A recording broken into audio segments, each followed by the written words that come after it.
Nissan Stadium, Grant Field in Atlanta. And what a huge ACC battle we've got for you. The 16th ranked Yellow Jackets host the number 6 Seminoles of Florida State. And truly, for Charlie Ward and his Seminoles and Sean Jones and his Yellow Jackets, it is a huge game. An ACC title very well could be riding on this one after Virginia's loss to North Carolina earlier this afternoon. Bobby Bowden, who's got his Seminoles 5-1, 5-0 in the conference. You see in his 17th season, he approaches the 150 win mark. And Bill Lewis, a newcomer to the ACC, coach of the year last season at East Carolina, in his 7th year as a head man in his first season here at the Flats at Georgia Tech.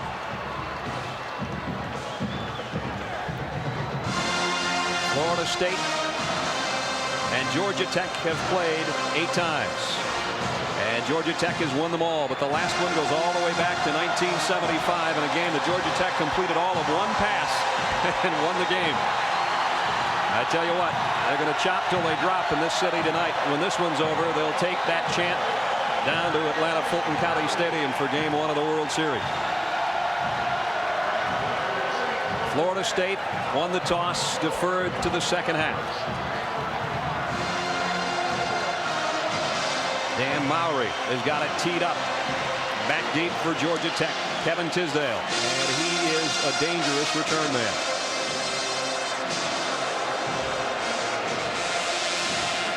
Georgia Tech 3-1 in the conference.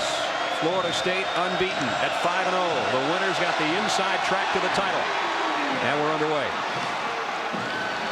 Tisdale at the 5. Flags down, and Georgia Tech's going to start in a hole as Tisdale is swarmed under at the 15-yard line. Dale Phillips, our referee, gets involved early.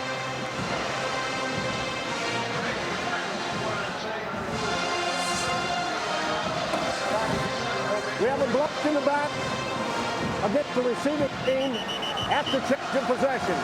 We'll be penalizing half the distance. First down. So Georgia Tech will start in the shadow of their own goalpost with our McDonald's starting lineup looking like this. Sean Jones, who led Tech to a national title 2 years ago, joins Smith and Lincoln in the Tech backfield. His favorite receiver, Jason McGill, a career day with 3 touchdowns a week ago with Rodriguez and Papashak. Up front, a very young offensive line for the Yellow Jackets. Jason Dukes, just a redshirt freshman at 313 with Milam, Cheever, Brown, and Kushon. And Georgia Tech will work from its own 8-yard line. Jimmy Lincoln got it out to the 14-yard line. That's where the Seminoles swarm around him. As we look at the Noles up front, Dan Footman, their leading tackler on the front line with McIntosh and Simpson. The linebacking core led by everybody's All-American Marvin Jones. Freeman, Alexander, and Brooks join him. And in the secondary, only one normal starter, Leon Fowler, in there with LeVon Brown, Tommy Henry, and Corey Fuller. And over the course of the week, a few disciplinary problems taken against some of the regular secondary people. As Georgia Tech's got a first down across the 20 out to the 21-yard line is Michael Smith. Derek Brooks in on the tackle. Tech starting out the game with a quick draw on an off-tackle play, trying to take advantage of that speed from Florida State, who are going to try to penetrate the pocket and try to get into Sean Jones's face during this game. A couple good calls to begin the game. Georgia Tech at the 22-yard line. They will rotate their receivers much of the day, bringing plays from the bench. Right now, McGill and Rodriguez.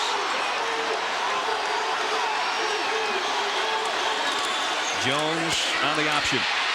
And he'll be taken down for a loss of 5. Jones and McIntosh are there.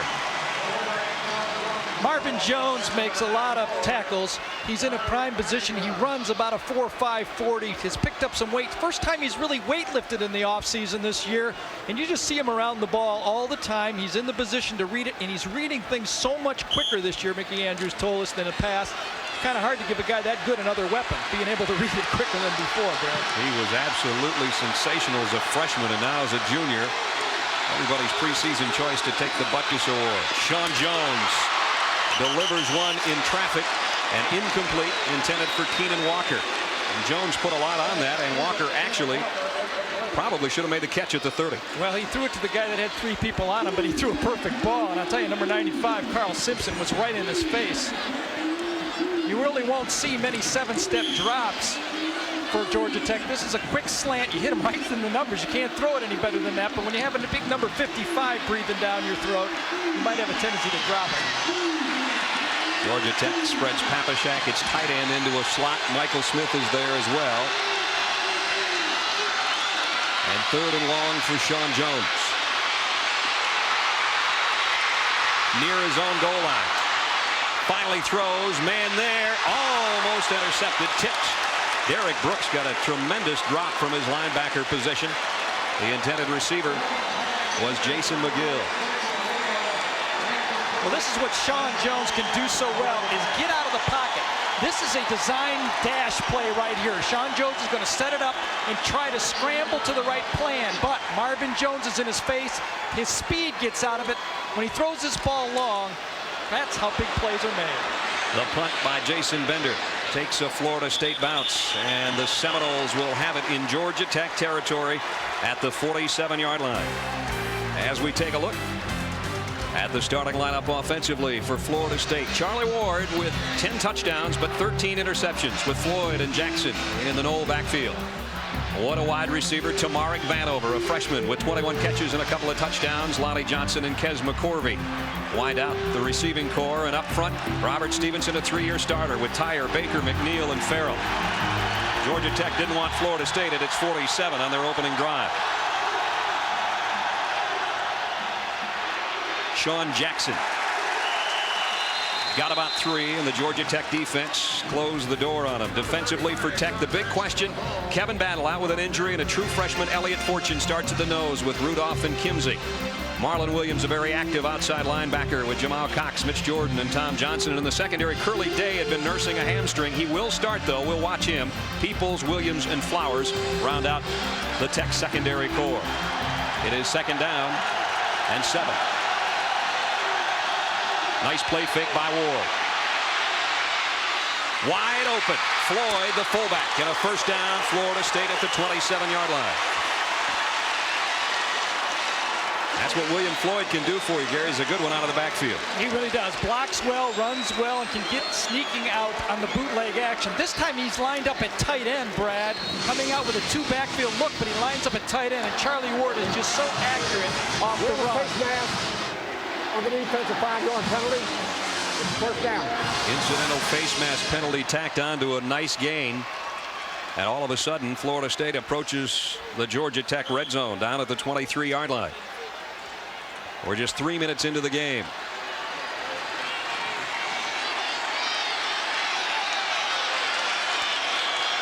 The I backfield for Florida State. We'll see a lot of that, and we'll also see some single back 3 wide receiver formations. 1st down, and it's Jackson.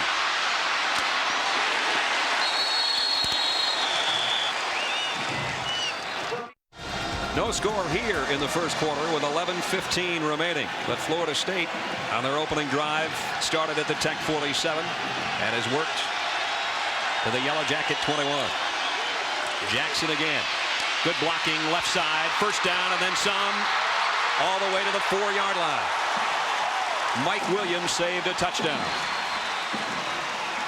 17-yard pickup for Sean Jackson. To gash him like that, Brad, you got to have people up front doing the job. This time it's Marvin Farrell, number 60, the tight end Lonnie Johnson, just slamming people out of the way. And Jackson's able to crease that thing and get into the secondary full speed and take on those secondary backs. That's too much room for a good back to run in. Jackson 6'2", 222 with all that speed and size. And Florida State 1st and goal at the Georgia Tech 4. Jackson one more time. This time Tech stretches it and drops him for no gain. Mitch Jordan, the inside linebacker, made first contact. Deion Sanders here to watch his former team, Florida State. Either that or shooting a Nike commercial here. Uh-oh, watch out for the cold water. Huh? There you go. Somebody close our door up here. 2nd and goal at the 5. Shannon Baker, the lone wide receiver. Got an outside technique on him out there. They could hit him with the slant. The Tech fans try to create problems with the noise. Floyd, the fullback, maybe a yard. That's about all. Coleman Rudolph, one of the first to meet him, and he is an All-American candidate from his defensive tackle spot. Now we've had a little after the whistle shoving. Georgia Tech has lost their 2 inside tackles, Kevin Battle and Brian Baxter. They're playing with a true freshman, Elliot Fortune, number 99, and he has to show Bobby Bowden that he can stand up to the inside running game, or he's going to see it all day. Kind of a tough way to break into college football against Florida State. Floyd and Jackson in the Seminole backfield. Vanover the lone wideout. 3rd and goal at the 3. Ward. Wide open, Floyd, touchdown.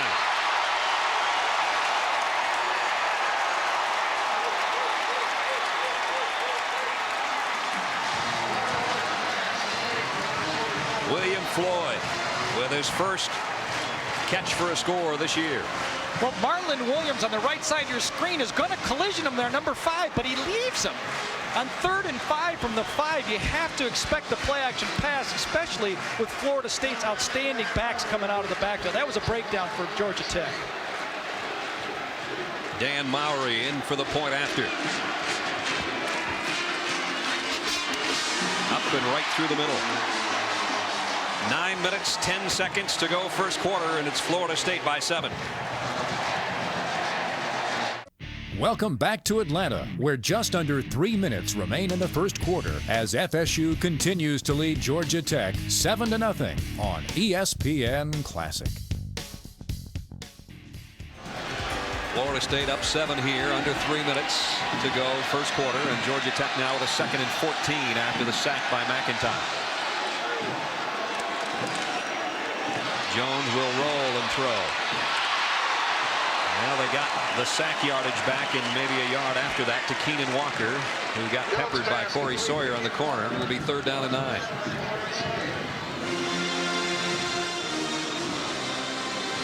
Same thing, Georgia Tech keep trying to get out of the pocket to take the pressure off Sean Jones. They just can't match up front. What they're going to have to do is keep their quarterback free by getting him out of the pocket. I just wonder if Sean Jones could take this all day, running sideline to sideline and throwing the ball, because he's getting hit a lot. Jones will have a 4 wide out group here on 3rd and 9. A rambling wreck at its own 44-yard line. Jones comes in now as a defensive lineman. Full blitz on Sean Jones. Over the middle to the 43-ish.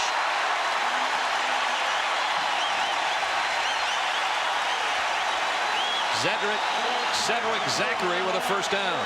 You're going to see this. There's nobody back here. Everybody's out in this backfield, but it's Footman, number 58, that loses containment to the outside. And when Jones gets out of the pocket, he's as dangerous as any quarterback in college football because he has such a strong arm. Down to the 43 of Florida State. Sean Jones starting to settle in after starting this game 0 for 3. Cedric Zachary's first career catch for a first down. Jones tried to power that one into Jason McGill, incomplete. Yeah, and you're exactly right in what you said. He tried to overthrow that ball, threw it right into the ground. Jason McGill was down there on about a 10-yard hook, and he had an opening, but he knew he had to throw it hard. Sean Jones is such a great competitor. You know, you just have to believe that no matter how big that rush is, he's going to figure out a way to move this football team.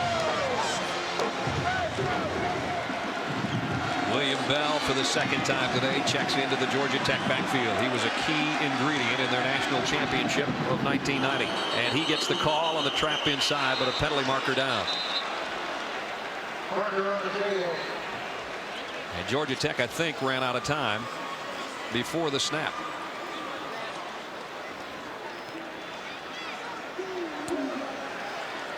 We have a dead ball on the offense. False start. 5-yard penalty.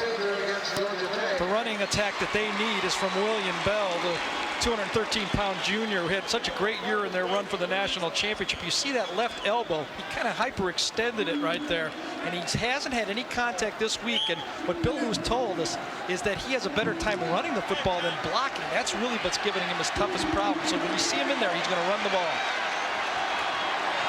With a loss on penalty, 2nd and 15. Blitz coming again on Sean Jones, running for his life. And he got buried after he let go of the ball, and a penalty marker down. Marvin Jones maybe got too much of Sean Jones. Well, you're right, he was running for his life that time. Marvin Jones just closed the gap from the outside. It was a blitz. The same blitz 28 times they ran against Miami. You're going to see Clifton Abraham from the backside coming number 2, a corner blitz from the backside. But Jones is going to come into your picture right now. Watch this speed. The man weighs 230 pounds, and he can run a 4.5 40. And as a quarterback, that has a tendency to get your eyes real big as you're running there, because you could feel that hit coming. They picked the flag up and waved it off. Well, I really don't know. I didn't really think that was any type of roughing right there. Those two guys were running full speed, and Jones tried to put that ball in the air, running to his left, and that's just what's going to happen. So it's 3rd and 15. Georgia Tech 2 of 4 on their 3rd down conversions today. They'll really have to earn this one. Sean Jones to Michael Smith in the flat. But the Seminoles have just got too much speed, and now a flag flies in again. We may have a face mask at the end of that play at the 41-yard line, which would have been well short of a 1st down. Yeah, it was Corey Fuller, number 4. He played it beautifully that time. Florida State dropped in a zone, and then he grabs at the last second.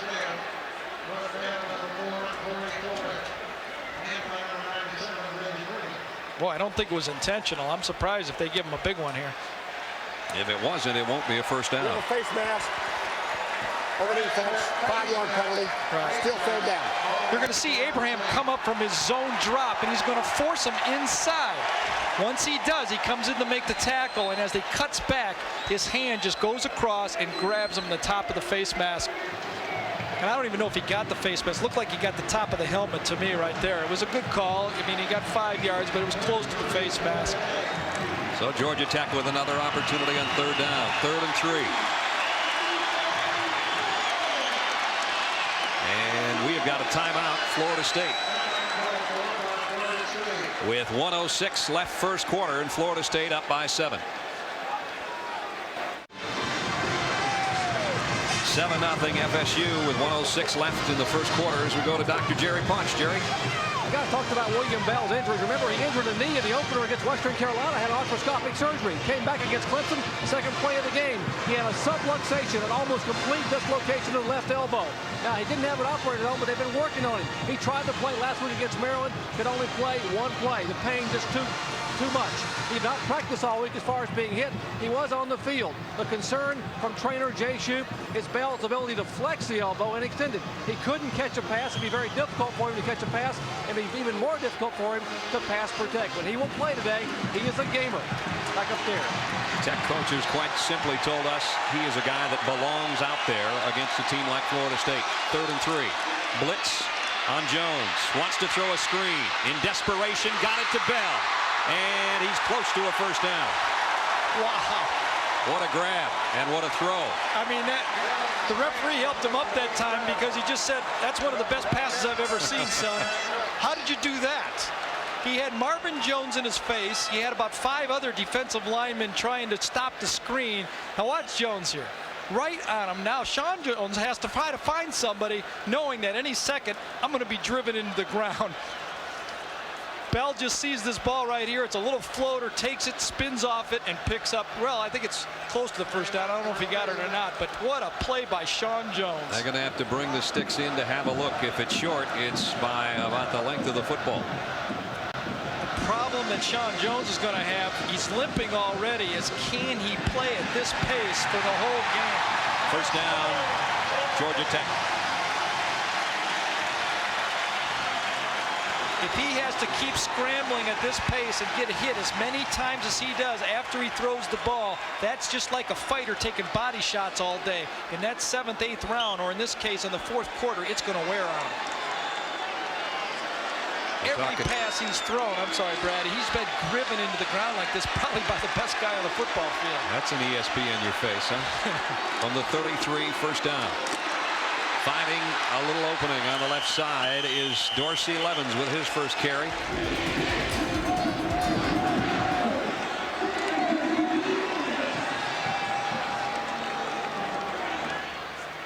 And Dorsey Levens got about 4 yards to end quarter number 1 in Atlanta.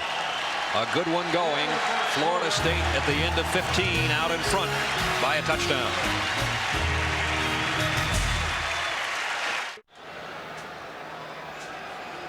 (7-0) Florida State as we're set to start the second quarter in Atlanta. Brad Nessler, Gary Danielson, and Dr. Jerry Punch and Jeff Howard.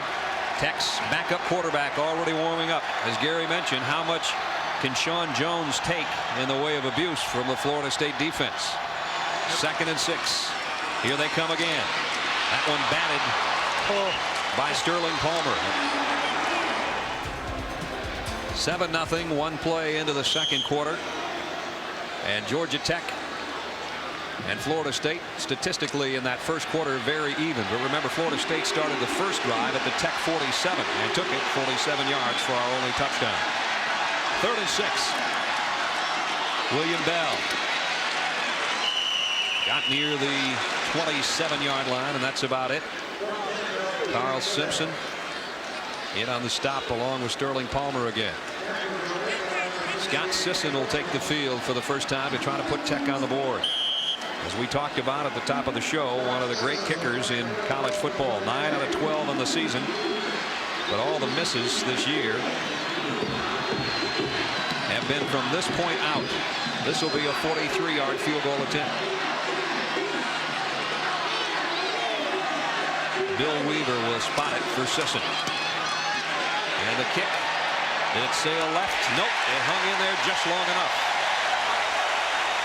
Scott Sisson gives Georgia Tech its first 3.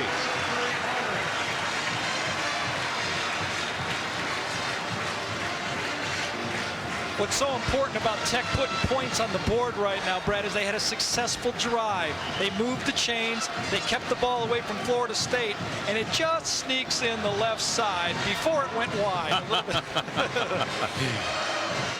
In the closing seconds of the first half, the Yellow Jackets added 3 points on a Scott Sisson 51-yard field goal. The Seminoles then took their 7-6 advantage to halftime and held that lead through the first 3 minutes of the third quarter. Now let's continue with the game here on ESPN Classic. Bobby Dodd Stadium, Grant Field in Atlanta, 7-6 Florida State. The Seminoles from their own 11-yard line. Tiger McMillan got it near the 15. Jamal Cox, the linebacker, in on the hit. The ground game's really been in good gear today, Gary, but still nothing to show for it for Florida State. And for Florida State, because of the 2 turnovers they've had, there will be a sense of frustration. Remember, Florida State is used to having a lot of guys throwing the football around, making big plays. And as this game continues, the advantage goes to Georgia Tech. That last turnover didn't hurt the Seminoles, the interception by Williams, but they were brilliant last year in turnover ratio, and this year they're really suffering. Marlon Williams has another big play.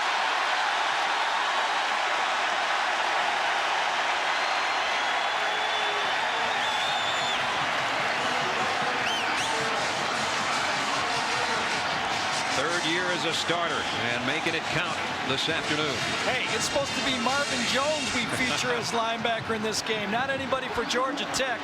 There he is, number 5. You saw him in the secondary intercepting a pass. Now you're going to see him at the line of scrimmage, avoiding the blocker and making the good tackle on McMillan. It's his second tackle for loss today. He had the big one of Ward earlier, and now Charlie Ward's got to go back on 3rd and 10. Gives it off to McMillan, and a big play defensively that time by Kimsey. Richard Kimsey with a shoestring stop. And now the Tech fans alive as Florida State will have to punt it from their own end zone. This time Charlie Jones does not have the ball, but watch number 48, Tom Johnson. He played the quarterback on this play. Took him out of the play. The other 10 guys played the run every time Charlie Ward has somebody in his face. The punt to Jimmy Lincoln at the 48-yard line. To the 48 of Florida State. Georgia Tech again with great field position, still trailing by 1 with under 10 minutes to go, third quarter.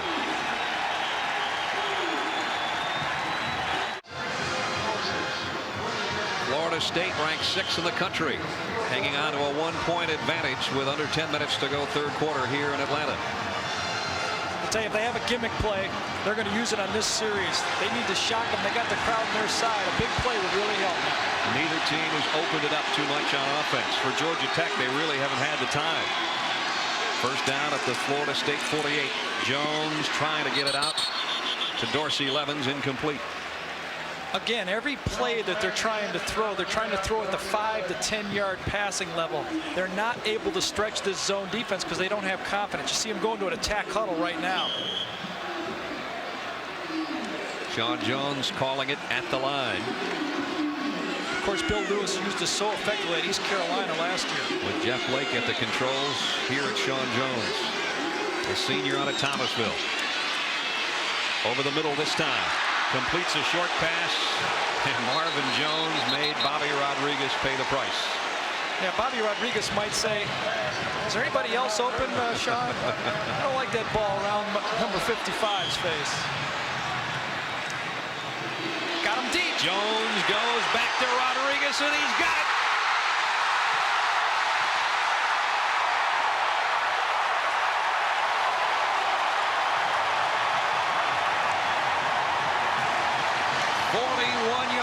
First and goal.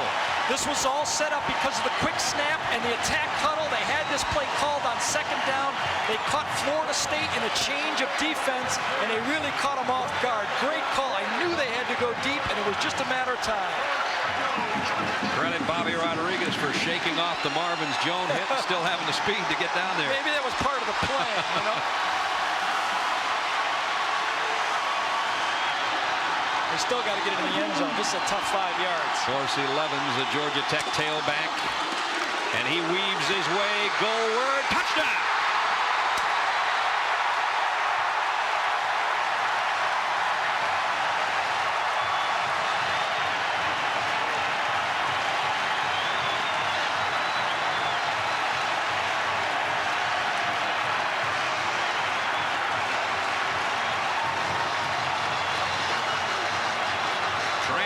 From Notre Dame, had to sit out a year and just got his biggest score ever as a Yellow Jacket. Tremendous effort to get in the end zone. He really ran over those last 4 yards. It looks like Tech's going to go for 2 here on this play.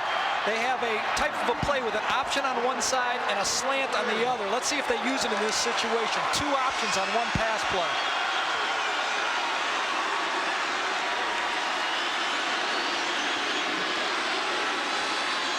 Jones in trouble, trying to throw it left-handed. And a penalty marker down at the end of the play. Now they're going to call a grounding penalty against Sean Jones. Intentional grounding. That carries loss of down. The penalty is not, the score is no good. And Sean says, hey, I did the best I could left-handed. Right. 12-7 Georgia Tech. 8 minutes and 56 seconds remaining in the third quarter. Well, you could have had 3 options and 2 slants on this play. He didn't have enough time to throw the football. They overpowered him up front. He got pressure right away. This is Dorsey Levens on the touchdown run. Look at him keeping those legs going. He just keeps driving and driving. He gets into the end zone, runs through Derek Brooks' tackle at the end to get into the end zone. Bobby Bowden's Seminoles trail for the first time today. The scoring drive for Georgia Tech. The biggest chunk was the 41-yard pass play. 48 yards, 4 plays, less than a minute, and a 5-yard Levens run for a score.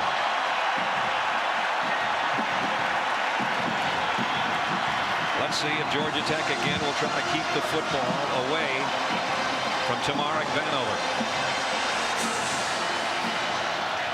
When Scott Sisson had the wind at his back, they chose to kick away, with the exception of one time right before the end of the half. But with a wind in his face, you got to think maybe they'll do that high kick again. Yeah, I think they will. But really another key thing is, remember, Georgia Tech will have the wind at their back in the fourth quarter, and that's also big.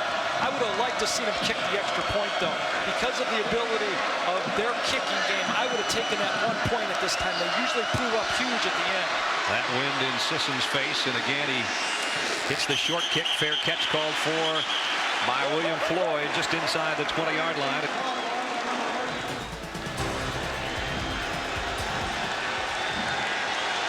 Brad Nessler, Gary Danielson, and Dr. Jerry Punch at Bobby Dodd Stadium, Grant Field in Atlanta, Georgia.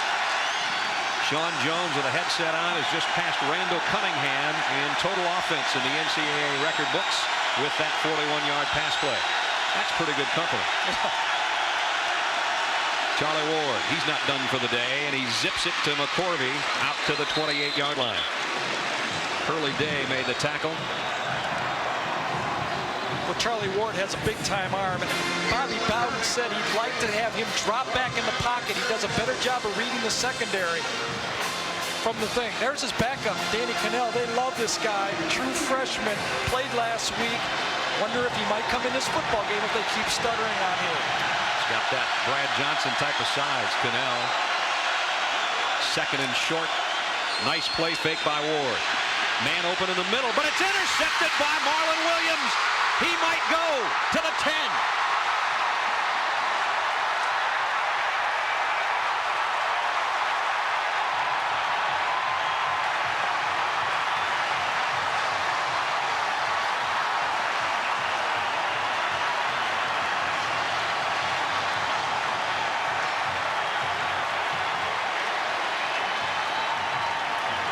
It's a bootleg, and you're going to see the receiver wide open behind him. If you can freeze it right now, freeze it.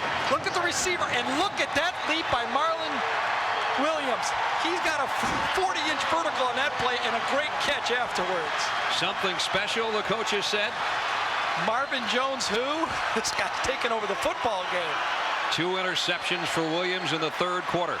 And Tech knocking on the Florida State door again on 1st and goal with a 12-7 lead. William Bell got 2. Marvin Jones the tackle. And Bell knows he was a shoelace away from a possible touchdown. Wow. Florida State would do well now to hold Georgia Tech to a field goal here. Well, it would be a big field goal, though, because of the missed extra point. It would give them 15 points and would put it at 8. And that's why I thought that extra point was so big, because it would take you out of an 8-point game. It would take you to a 9-point game. Second and goal, Georgia Tech at the FSU 8-yard line.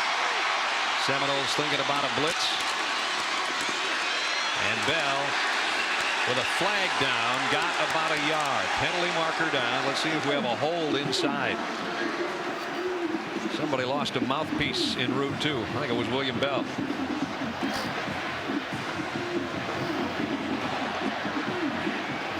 If this is a holding call on Georgia Tech, it would be a major penalty in their drive for the Florida State end zone. We have a face mask on the offense. That's a 15-yard penalty. Worse than a holding call. Bell's going to take it up the middle. Boy, I tell you, that looks like a face mask right there by Florida State. I don't understand that. We have had 2 rather interesting calls today. An illegal block in the back when Georgia Tech was on defense, and now Georgia Tech has been called for a face mask penalty while on offense. I'm not saying Georgia Tech didn't maybe block the face mask, but if there was one face mask call, there was 2, because watch this play right here. He's going to start one way, goes back, and if he doesn't get grabbed by his face mask, I'm in the wrong game. Wow. Because he got grabbed by the face mask. There should have been at least offsetting penalties. So last time Florida State was able to avoid a touchdown after a Marlon Williams interception. Let's see if they can do it again. What a hit. Derek Brooks has leveled Jimmy Lincoln. And Tech's going the wrong direction. What they're looking at right now is the Bear defense. Florida State is gambling. They're 7-7 and 8 people on the rush. They do not have enough quickness to block this time. That time it was the tight end, number 89, Papushak, and he just did not close enough. When once it was 1st and goal, it is now 3rd and goal at the 28. They need to get it in field goal range. Sean Jones lofts it. McGill's got it.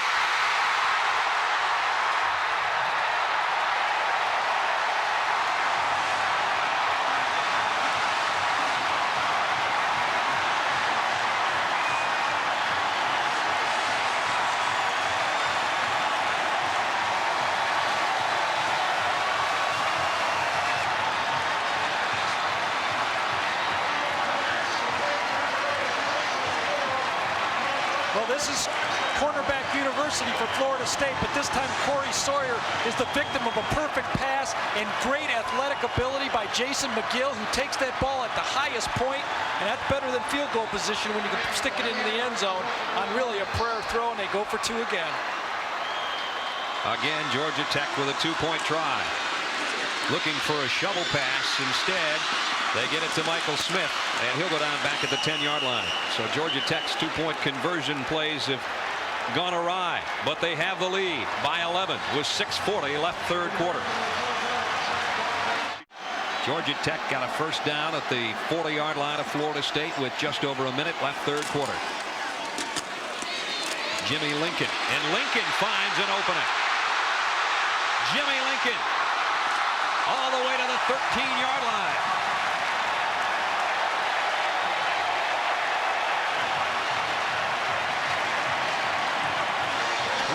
Yards for Lincoln. This is a cutback right here because this man right here is going to take an outside lane.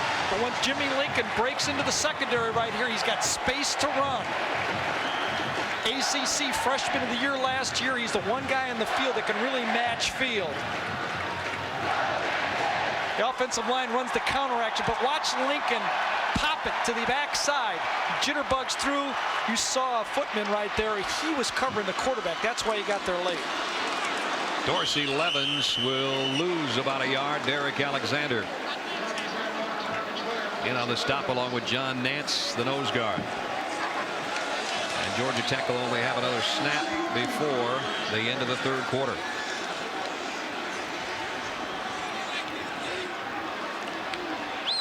The drive for Georgia Tech has taken them down to the 13-yard line, starting at their own 25 and having traveled 63 yards already. We said they'd love a time-consuming drive to end the third quarter, and they've got it going. Jimmy Lincoln this time. He won't get 28 yards. In fact, may lose a yard. John Nance, another tackle. As we end the quarter, I don't think you're going to see anything too spectacular on third down either. They need a field goal. Would be very big right now for Tech. Tech leads by 11 with 15 minutes left to play here in Atlanta. Georgia Tech finished their drive at the beginning of the fourth quarter with another field goal by kicker Scott Sisson. Florida State now trails the Yellow Jackets 21-7 as they take possession following the kickoff, with 14:27 remaining in the fourth quarter.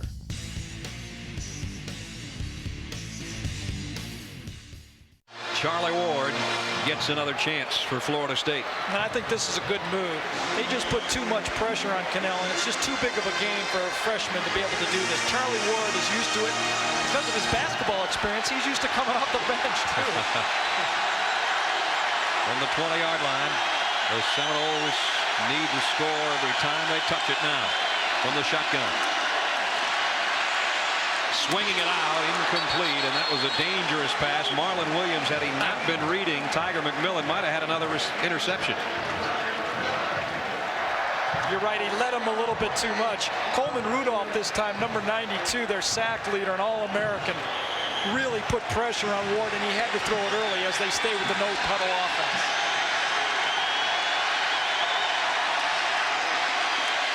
Ward delivers this time. And a great move to apparently get the first down by the freshman, Tamarick Vanover. Yeah, Curly Day was in position to make that play, but Vanover, with his running back abilities, just made a miss on the sideline. How fun is this kid going to be to watch the next couple of years? And that might be all you have a chance to watch him for us a couple of years. I'll tell you, this is going to be a long 14-4 for Bill Lewis. Still a long ways to go. Georgia Tech by 2 touchdowns. Ward with time. Got it incomplete to Vanover again. Rudolph got a piece of Ward as he let go of the ball, but about a 4-yard pickup on the pass play. Lathan Flowers, number 4, had him bullseyed in the back of the helmet, but this guy must have eyes in the back of his helmet because he dunked just in time. There's the second half total yardage. It's been all Georgia Tech. 2nd and 7 for Charlie Ward. Plenty of time. Deep middle, wide open is McCorvey. And he puts on a great move to the 38-yard line. Curly Day made the tackle. Kez McCorvey with a 29-yard pass play. Charlie Ward looks so much more comfortable in this 2-minute offense than he does in the regular offense because it's just reaction now.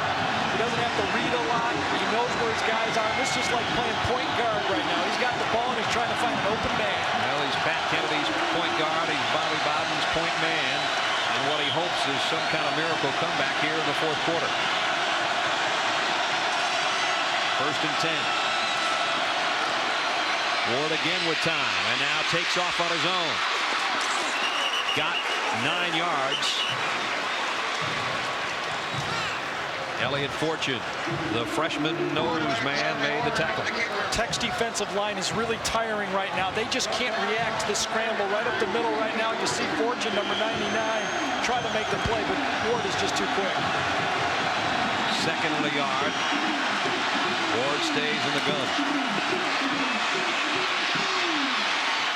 Fires it out to Vanover for a 1st down at the 25. So Vanover's got 3 catches on this drive alone. Good job by Mike Cassidy, defensive coordinator. He's going to bring in a new front unit to rush the passer because the guys they have in there now are just pushed. You know, a fresh second stringer is better than an All-American who's tired. Another 1st down, Florida State. Trying to get it out to Omar Ellison, incomplete. Lathan Flowers, the cornerback, on the coverage. There's a story from Atlanta with 12:39 left. Florida State got the opening score on William Floyd's touchdown catch. And then Tech got 2 Scott Sisson field goals, put 12 points more up in the 3rd. And another Sisson field goal has us where we are. Great pass that time to Omar Ellison from Charlie Ward. He shows just how much he can put on the ball. Well, I'll tell you, he does throw it like a bullet. He's just got unlimited potential once he learns how to play within the game. You're going to see Marlon Williams, number 5, almost get his hand on this one, playing good sound defense, but the ball was just thrown too quickly. It's only taken Florida State a couple of minutes to get into the Georgia Tech 17. Ward will take off and get the 1st down and then some. Curtis Duncan saved a touchdown. I'll tell you, this is a home field advantage supposedly for Georgia Tech, but they are a lot of Florida State fans here. Supposedly 8,000 to 10,000 Florida State fans found a way to get a ticket to this game. There they are. And the war chant is alive as Florida State has worked it to the 2-yard line, 1st and goal.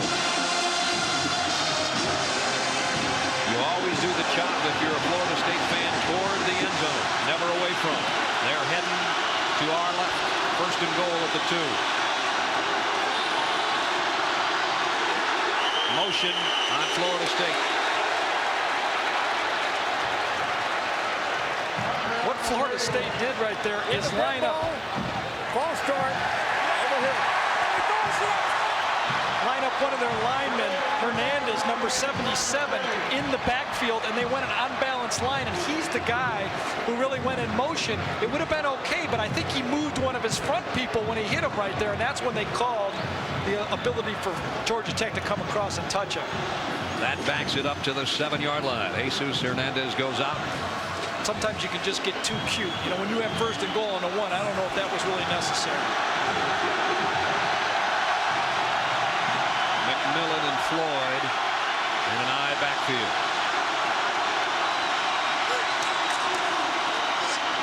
Play action, and Ward got it to Floyd to the 1. Nice tackle by Curly Day to save a touchdown. been Floyd, the pass receiver today, that's been exceptional for the Seminoles. Same play they used to score on early in the first quarter, but this time Georgia Tech was in a zone, and really Curly Day, if he could have reacted 1 second sooner, could have had an opportunity to break this ball up, but he was too deep in the end zone. This drive has gone 62 yards in the air, 25 on the ground. Down to the 1-yard line.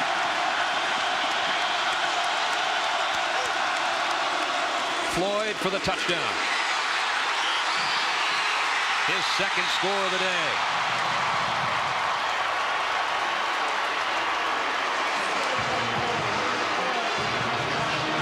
Florida State right back in the thick of it.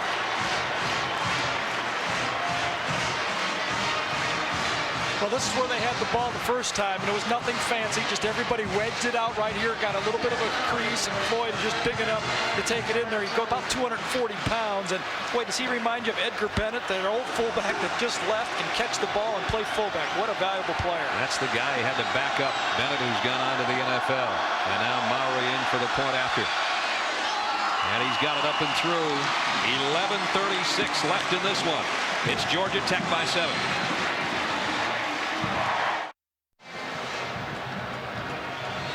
Georgia Tech by a touchdown, and with 8 minutes and 47 seconds left in this one, that man wants another chance. Charlie Ward on the FSU sideline. His old friend Sean Jones has Georgia Tech at its 45. William Bell, and it's Brooks again. Derek Brooks, who's had the kind of game almost that Marlon Williams has had, drops Bell for a loss. I'll tell you, Brooks got the tackle, but give credit to Reggie Freeman, number 97. He took on the lead blocker from the fullback that time, busted it back inside, and that's how to play sound defense. He just was in his face. There was nowhere for him to run, and he forced it back into the pursuit. You can see him. He's yelling over to the bench saying, run it at me all day. I'm going to stop it. Second down, 11. Georgia Tech from the 44-yard line with just over 8 minutes left in the game. Jones under heavy pressure. Got it across the middle. The ball caught. No, incomplete. Bobby Rodriguez had it momentarily.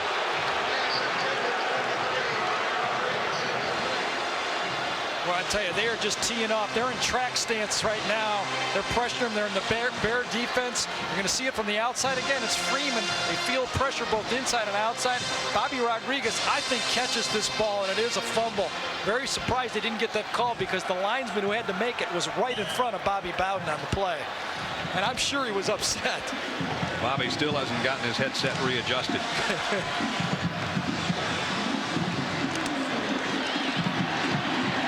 Third and 11.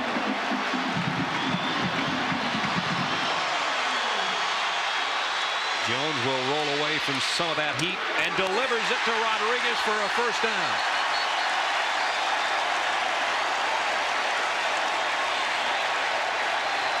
He needed 11. He got a dozen.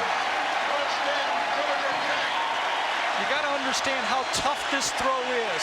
Sean Jones is running to his right now, and he drills a strike right in there for a big completion. Leon Fowler had a shot at it, but Jones is running full speed. He's getting pressured. He feels it. Now watch him rifle an absolute bullet right into the numbers. That's as good as you can do. There's no defense for that type of throw. First down, Georgia Tech. The Florida State 44. And again to Rodriguez. And Rodriguez, another first down to the 31-yard line. And Sean Jones shows almost no emotion. Never does. Sean Jones is the winningest quarterback in Tech history. And I'll tell you, you can understand why. Because as you said, he just has no emotion. He's got ice water in his veins. He just rifles another throw at him. Both quarterbacks have big-time arms. And they get rid of the ball so quickly. Just 1 foot hits and boom, it's gone out of their hand. Down to 7:15. Back to the ground game, and Smith weaves his way. Another first down, Georgia Tech.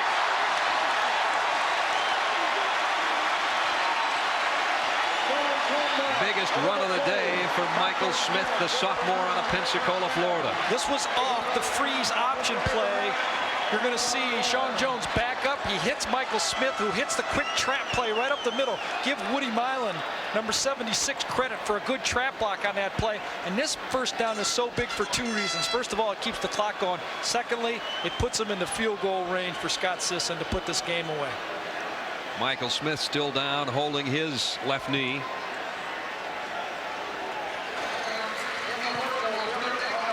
As the sun is set over Atlanta, Georgia, and Florida State hoping that the sun has not set on their 6th-ranked Seminoles. Let's check in with Jerry Punch. Doc? Guys, if Sean Jones is to be the MVP of this game, he has to share that award possibly with the team, Dr. Blaine Woodfin and Jay Shute, the head trainer. Remember, he hobbled off in the first half, could barely walk.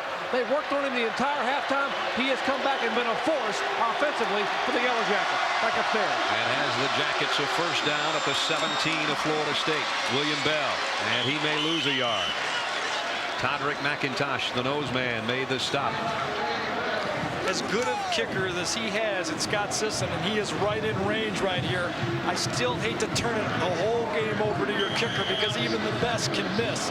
I'd like to see Sean Jones get around the corner, maybe a little bootleg action to try to put one more pressure on the corner and see if they can get it into the end zone.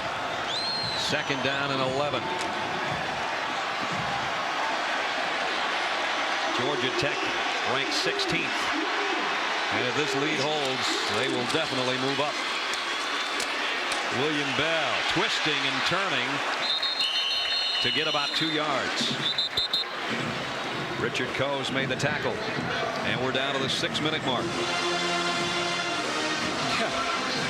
William Bell made a yard, but it was one of the best yards made of the game. Spun 3 times. I don't know if he's tired, but he might be dizzy. He'll come off to catch his balance. Florida State is just teeing off into the backfield right now. I understand why they're running the trap plays because they're trying to crease it one more time. But they are just blitzing. They got 8 men up at the line of scrimmage. They're playing man-to-man defense. Let's see if Jones will throw on 3rd and 10 or give it off to Wright to get it in the middle of the field. He's going to try to throw. Maybe. Incomplete. And Jones on his back, way back at the 40-yard line. I'll tell you, that was a huge incompletion for Georgia Tech right there because he was out of field goal range on this. And Bobby Rodriguez, number 3 right there, did a really heads-up play coming back to the ball because that was almost intentional grounding if he just didn't bust it back to him. Scott Sisson will put this one, try to put it through from the 35-yard line, from the 25. A 35-yard kick. He's hit 83% of his kicks from this range in his brilliant Georgia Tech career. Sisson's kick is good.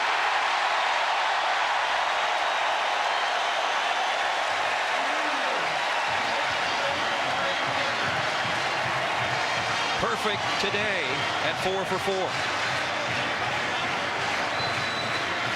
Brad, you know, you talked about the rumor of him wanting to trade his eldest daughter for a kicker. That might not be enough. Need at least a draft choice. That's right. It's a 10-point Georgia Tech lead with 5:20 left in the ball game. Sisson again with a wind at his back, may try to lay one out of the end zone over Vanover. That went over everybody again.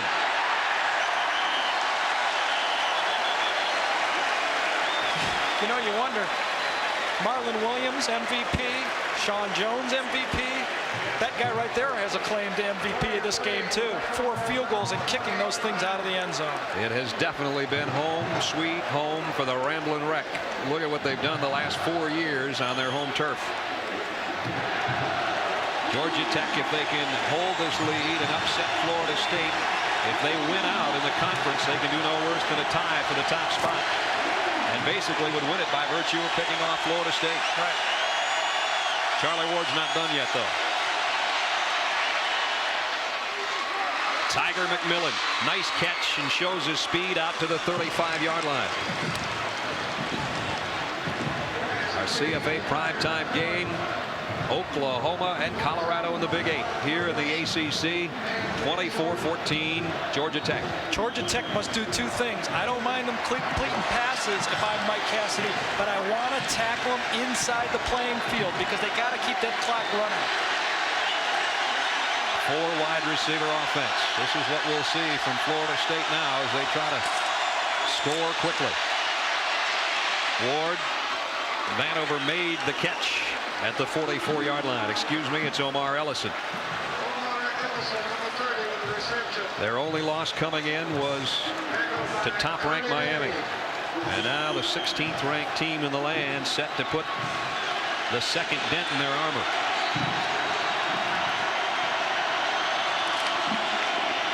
Ward on second down. Ellison again. Same type of play and a first down out of bounds at the 45.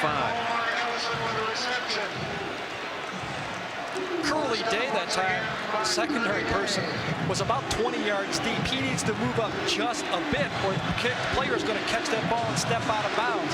I know no one likes to get beat deep, but you can't have a 10-yard chunk and get out of bounds every play. You know Florida State's going to run an onside kick if they score.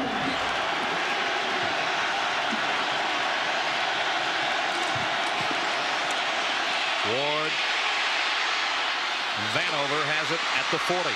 Broke one tackle and got it near the 38-yard line. Lethon Flowers holding on for dear life.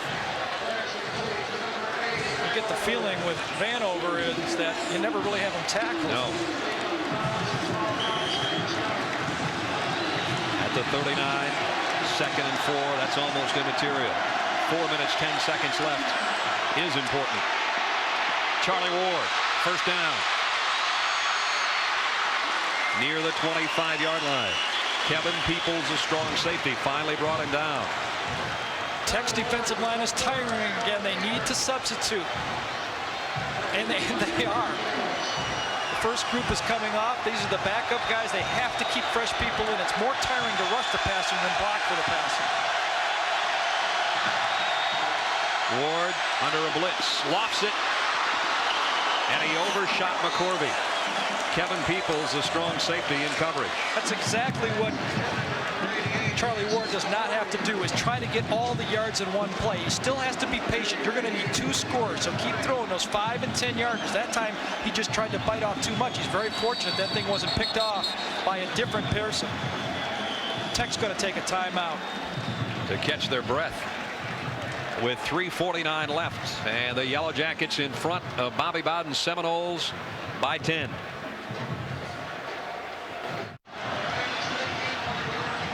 Brad Nessler, Gary Danielson, and Dr. Jerry Punch with 3:49 left in a gigantic ACC battle here in Atlanta. Georgia Tech can move into a tie for the top spot with Florida State if they hold on to what is now a 10-point lead.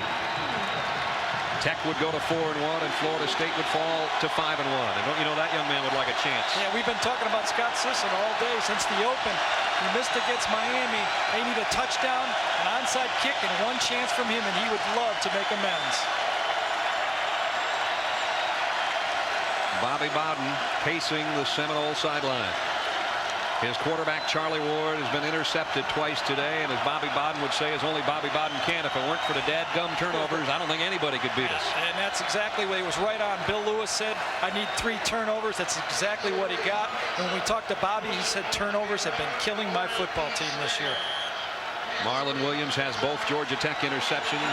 Elliott Fortune had the fumble recovery that prevented a score after a 16-play FSU drive.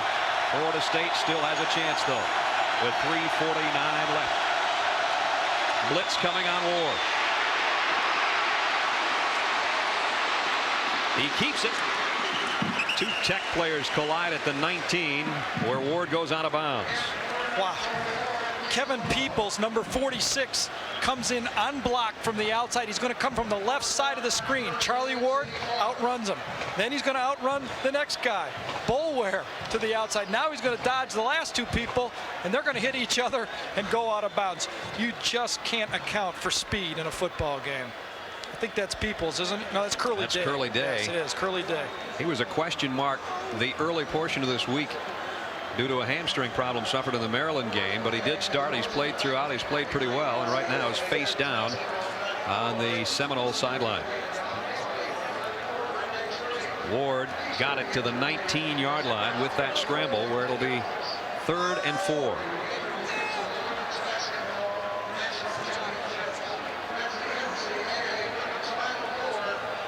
One more look here. Tech brings 6 people on this thing.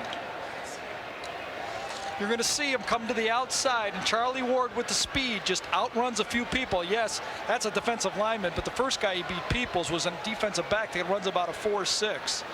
Curly Day tagged by one of his own players, Steve Farr, and still down. With the injury, we have a timeout with 3:40 left in the ball game. Curly Day in obvious pain.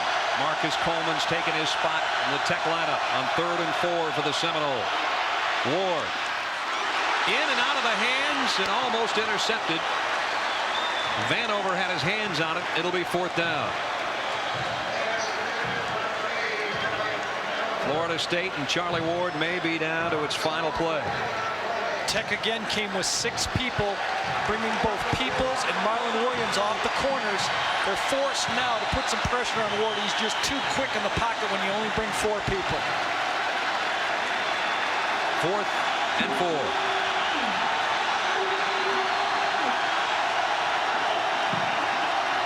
Here they come again.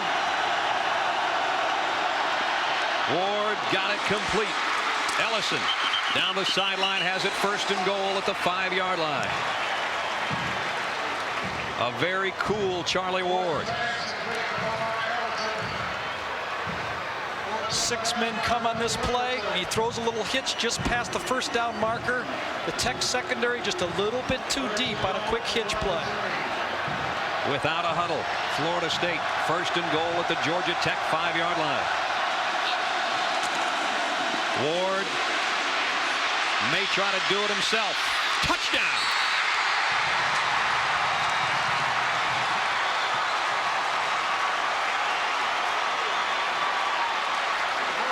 Charlie Ward does his magic from 5 yards out. I think Florida State's going to go for 2 in this game. You know, you really never have the angle on Charlie Ward right here. He comes out, you see him, you've got 2 or 3 guys that think they have him. He takes 1 step to the outside and flies into the end zone. No doubt they're going for 2. Georgia Tech unsuccessful twice on 2-point conversion attempts. Let's see how the Seminoles do. Florida State trying to make it a 2-point game. Incomplete. They'll need another possession. And in that possession, they would still need a touchdown.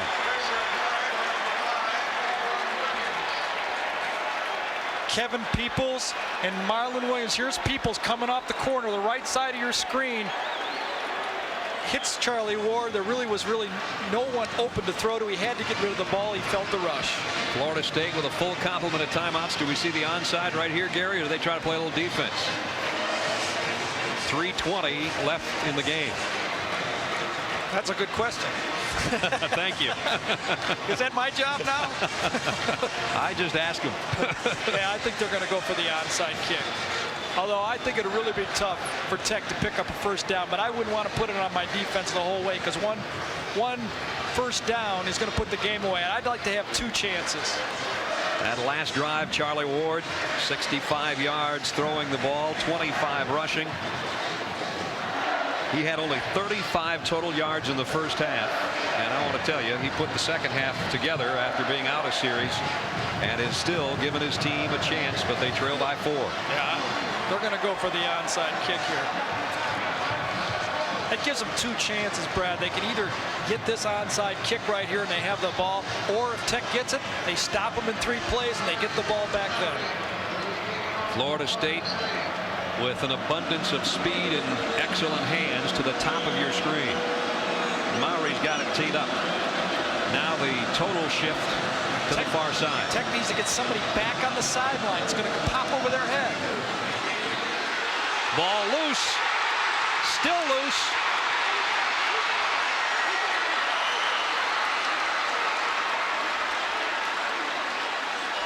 No signal. Both teams obviously claiming possession. Florida State has the ball. Florida State had it at one point. If they still have it, that's a strong man. Florida State football. Corey Sawyer's the guy, I think, who ended up with the football. You'll see it bounce up right here. And before anyone had a chance to get it, it bounced off a couple people, a few blocks, and now at the bottom of that pile, it's just a fight. 3:16 left.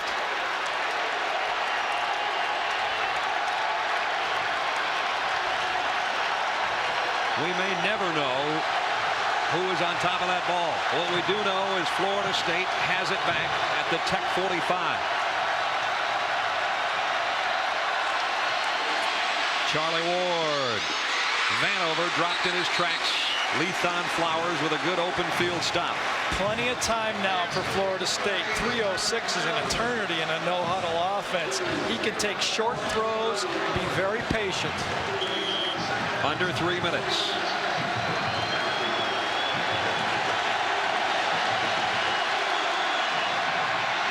Ward with a lot of open field. There he goes. To the 22-yard line.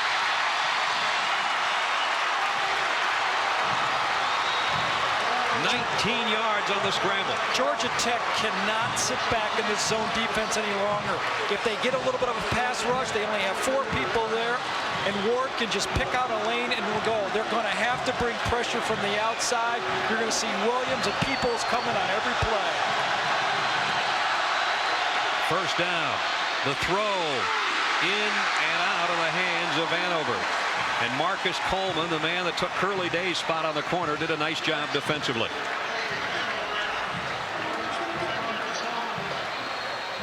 Charlie Ward looking to the sideline with a 2nd and 10 call upcoming.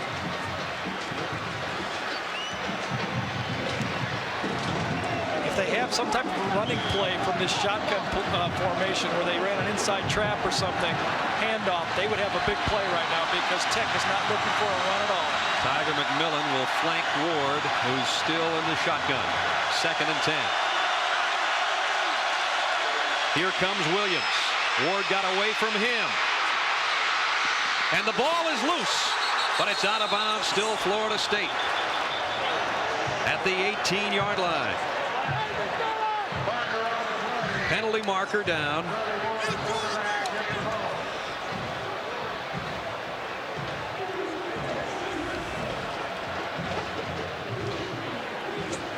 An official's timeout to talk it over.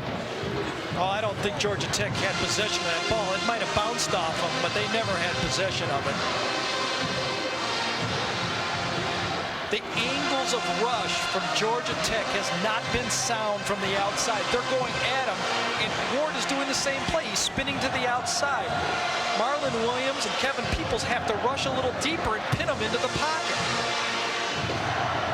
Still no preliminary signal from Dale Phillips. You saw Bill Lewis pleading his case. And apparently they have picked up the flag we thought was down. The line of scrimmage still the 18-yard line.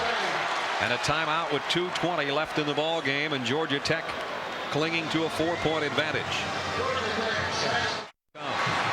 Here in Atlanta, 6th-ranked Florida State and 16th-ranked Georgia Tech have fought it out with 2:20 left. Charlie Ward still with another chance. It is 3rd down and 6. Let's check in with Jerry Punch. Guys, a minute ago, the flag on the sideline, they were going to call an illegal forward pass. Later on with a discussion, that was ruled a fumble only. Back upstairs. 3rd down. Ward short on a screen to McMillan. Hit in the open field by Marcus Coleman. And it's 4th down. What a job he's done since coming in for Curly Day. State's going to take a timeout here, and on 4th down play, set this last one up.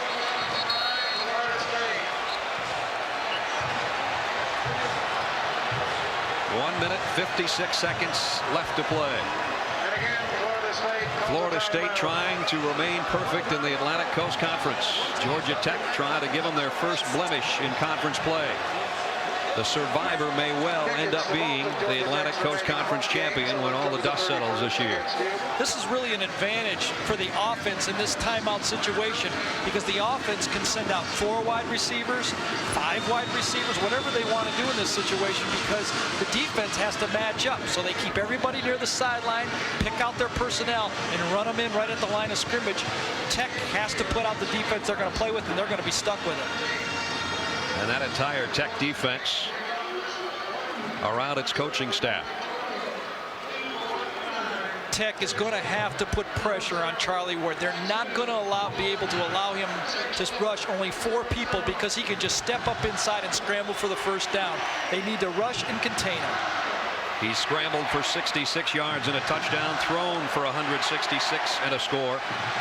They were trying to come up with a nickname for Charlie Ward because of how exciting he is, and about all they could come up with was Choir Boy, because he used to sing at the Mount Zion Baptist Church back in his hometown.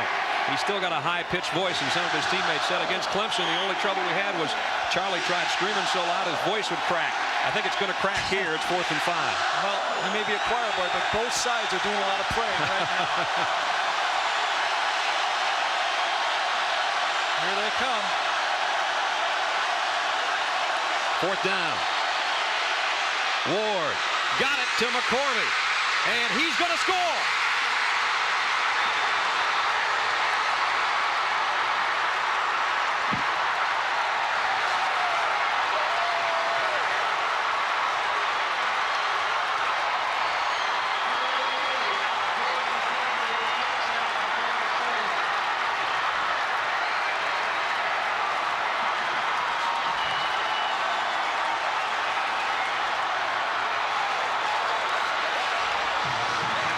(26-24) Florida State.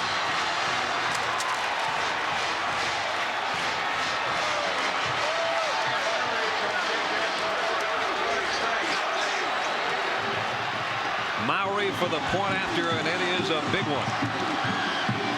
And he got it right through the middle. We talked about how key that huddle was. That caught Tech by surprise. Florida State came back with normal people, an extra tight end. That way they could block the blitz. You're going to see the blitz come from here, so it's man-to-man on this sting. Kirby's going to come in, come to the outside, and he's got an easy touchdown play right here. 1 play in, 1 play out, but the personnel change by Florida State caught Georgia Tech off balance because the blitz wasn't clean.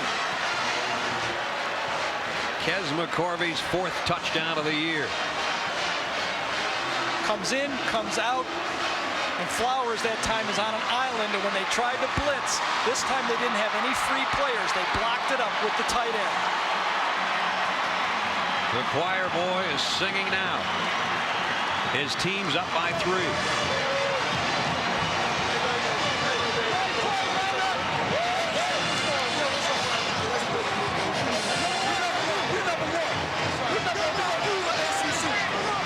Don't forget, Georgia Tech's senior weapon may have a chance to try to tie the game.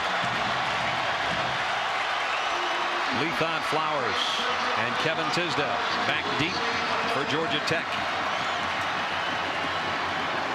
Georgia Tech has pulled some last-minute heroics of their own over the course of the last couple of seasons with Sean Jones at the control. Mowry with a great kick. Tisdale will bring it out from 2 yards deep. Oh man, was he hit at the 13-yard line, and the ball came out momentarily. Penalty markers down.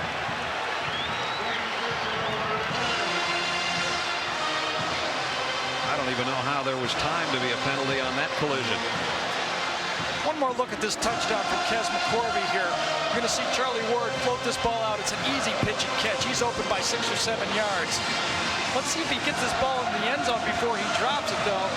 He reaches across, and the hand is right on the ball.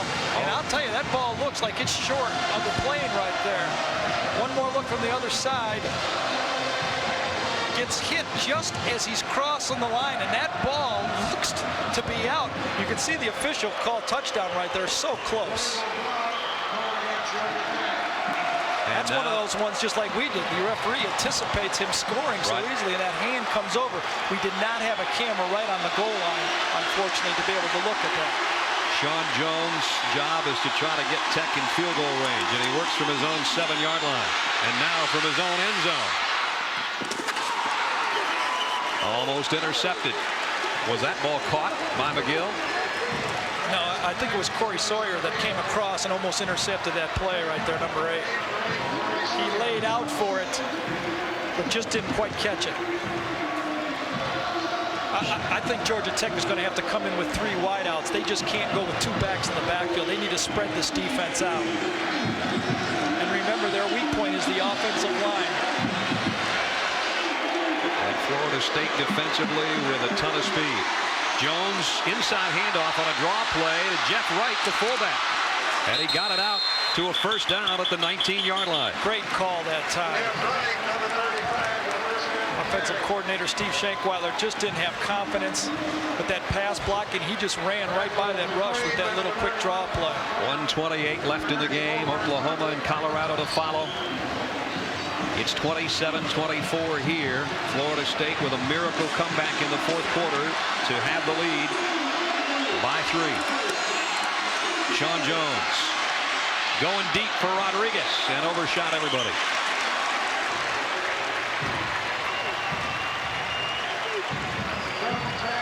Clifton Abraham, number 2, had good coverage on that play for Rodriguez. Jones had to throw that ball out of bounds. This game a 3.5-hour battle so far with 1:14 left. At a 2nd and 10, Georgia Tech. Every situation will call for 4 downs if it comes to that, and it may. Carl Simpson with a sack of Sean Jones.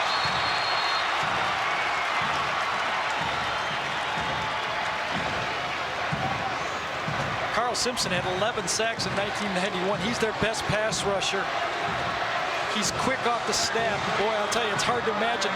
All 4 of them seem just as quick to me off the snap, but the pressure up the middle is really what caused the sack this time. Clock stopped with 1 minute and 2 seconds left. There's the story. Florida State 27, Georgia Tech 24. Georgia Tech had a 10-point lead in this quarter and saw it evaporate in a hurry. Did they not have a 14-point lead also in this quarter? 21-7. 21-7 lead, that's right. And then 24-14. Now it's on the other side, 27-24. A scrambling quarterback in a 2-minute offense. I mean, you know, you see it with Steve Young playing in the pro game. It's just so hard to keep those guys in the pocket if you aren't bringing more than 4 people. And the Tech defensive backs just don't move up enough to keep those short passes away from them. The Buffaloes and the Sooners have not kicked off yet, but will shortly. 1:02 left in this one. And it is 3rd down and 20 for the Ramblin' Wreck. The problem here is I don't think he has enough time to let any receiver get 20 yards downfield.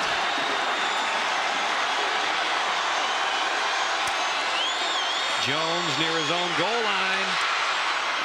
Overshot the fullback, his safety valve, and Tech's down to 1 last prayer. They need to get it all the way to the 30-yard line just to keep hope alive. Well, we wondered where Florida State's offense was, and until they went to the shotgun formation in this game, they turned it around. Sean Jones right now needs to take a timeout. I believe there he is. He is going to take a timeout. 4th down play right here. You have to get the 1st down.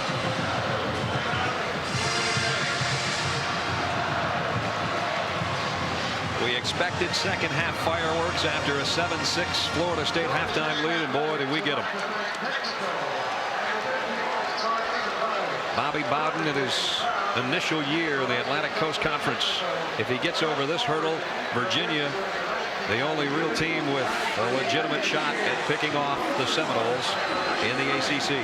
I really think the key play, obviously Charlie Ward's scrambling ability has been tremendous, but the key play was when they huddled up at the sideline and changed their formation from 4 wideouts to a tight end and 2 backs. That allowed them to pick up the blitz because Tech could not change up then. They picked up the 2 guys from the outside, and he had a one-on-one completion right here.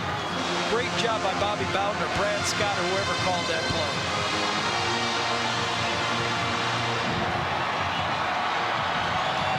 We told you at one point Florida State had a couple interceptions and 2 punts in 4 possessions to start the half. In their last 4 possessions, 3 touchdowns. Their defensive leader has been out a good part of this game. He can muster a smile even with the bad ankle. His team in front. And Georgia Tech is down to its last gasp.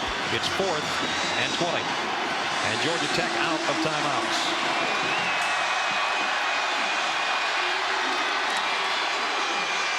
Jones running for his life again. And he'll go down.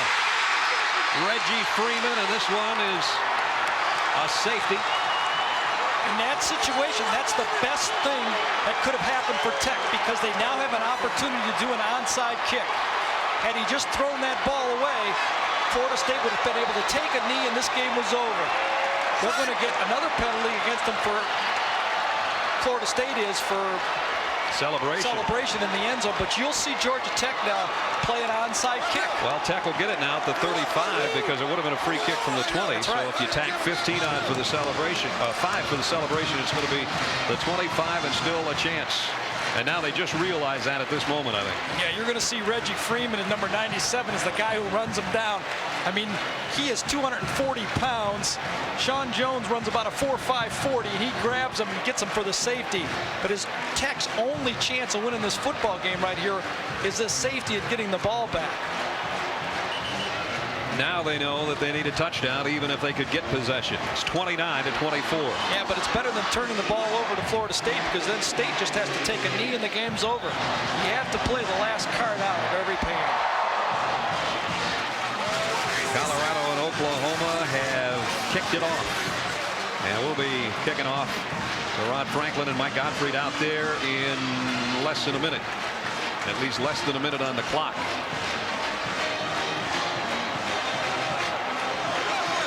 Well, I'll tell you, there's a happy man right there, and they put Marvin Jones up on his shoulders. That's what they think because they know they still have a chance at a national championship when they're winning this game. Marvin Jones wants to get back on the football field with this team. You're right, 15-yard penalty.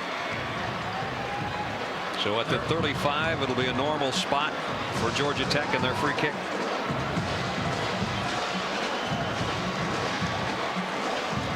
Really, if they get the ball back, the difference is they're going to get it at about the 45 to 50-yard line right. instead of at the 30-yard line. So this is really the best chance Tech had. They weren't going to move it from their own 10 anyway. Well, we've seen Scott Sisson as a field goal kicker and a deep kickoff man, and in all the things put before him, he's answered the call. Now can he come up with a miracle kick to give Georgia Tech another chance? All right, now I'm saying this game is still on here, but we got a lot of people leaving the stands right now. Of course, they got tickets to the Braves game. And it's going to take that long to get down there. Quite a sports day in this city. And you can see Scott Sisson is teeing it just so. 9 men for Georgia Tech to the left side. You can see the difference. Florida State's alignment, they're closer to the sideline, a little deeper, and the front line's going to try to block people. And Florida State, the ball still loose. Florida State touched it. Georgia Tech says they have it.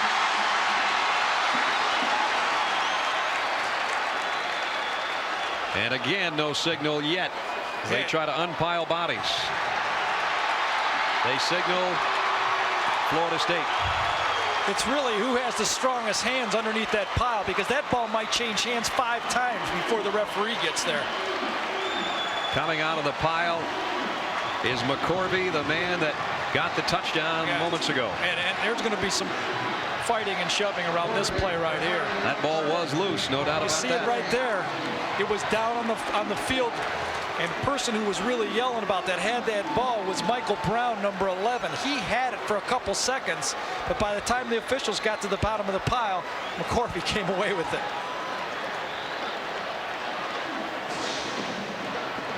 So the Seminoles will just have to snap it, and they'll go back to Tallahassee with a still perfect ACC mark. Well, what a great game. And we have to admit, sometimes when we're wrong, we said the most valuable player in this game in the fourth quarter was going to be Scott Sisson. The most valuable player was Charlie Ward. Charlie Ward was brilliant in the second half. 214 yards and led 3 touchdown drives, and he can take it easy as he takes a knee. I mean, he had 35 yards total offense in the first half and 214 in the second half. What a brilliant performance. And it really wasn't until they just basically freelanced their offense that he emerged. They just went shotgun. They had no snap. They didn't run a huddle the whole fourth quarter except for that one timeout play. And he just took over the game by playing really street football. Well, we said coming into this one that Florida State's addition to the Atlantic Coast Conference took it up another notch. I don't know if you can find a game that can go a notch past this one. Final snap of the game.